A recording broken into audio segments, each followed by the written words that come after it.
आज मैं आप लोगों को दूल्हा का मंडप में आने का गीत सुना रही हूँ। आ गईले प्राण के अधरवा हो सखी है नया दुल्हा।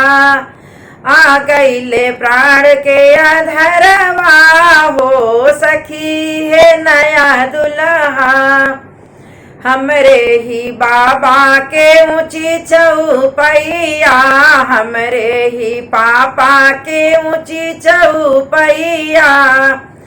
चढ़े न जाने नया दुल्हा हो सखी है नया दुल्हा। चढ़े न जाने नया दुल्हा हो सखी है नया दुल्हा।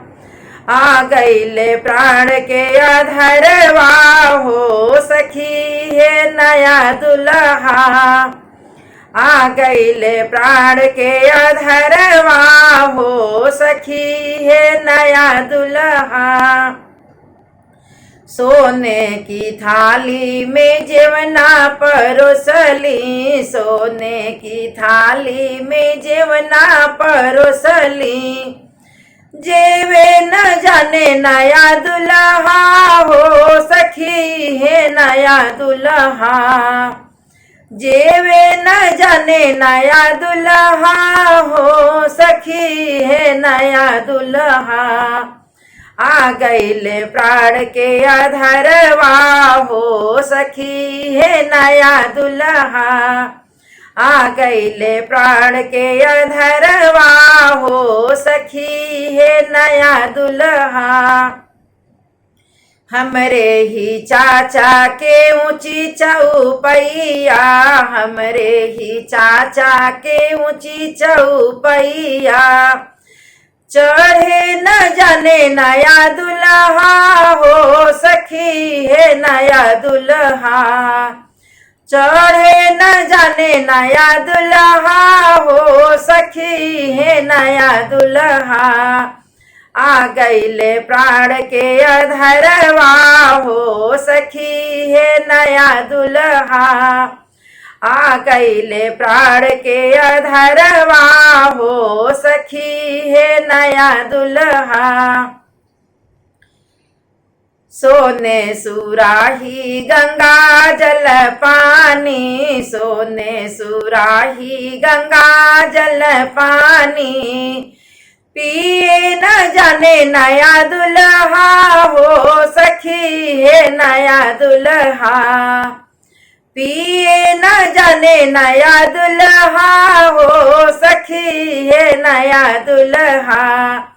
आ गईले प्राण के अधरवा हो सखी है नया दुल्हा।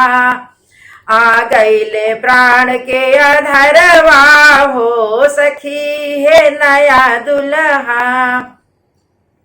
हमरे ही भैया के ऊंची चौपैया, हमरे ही भैया के ऊंची चौपैया।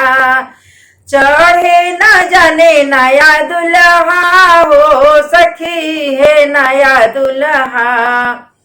चढ़े न जाने नया दुल्हा हो सखी है नया दुल्हा। आ गईले प्राण के अधरवा हो सखी है नया दुल्हा। आ गईले प्राण के अधरवा हो सखी है नया दुल्हा। लवंग इलायची के बीड़ा लगवली, लवंग इलायची के बीड़ा लगवली। चाभे न जाने नया दुल्हा हो सखी है नया दुल्हा। कूचे न जाने नया दुल्हा हो सखी है नया दुल्हा। आ गईले प्राण के अधरवा हो सखी है नया दुल्हा। आ गईले प्राण के अधरवा हो सखी है नया दुल्हा।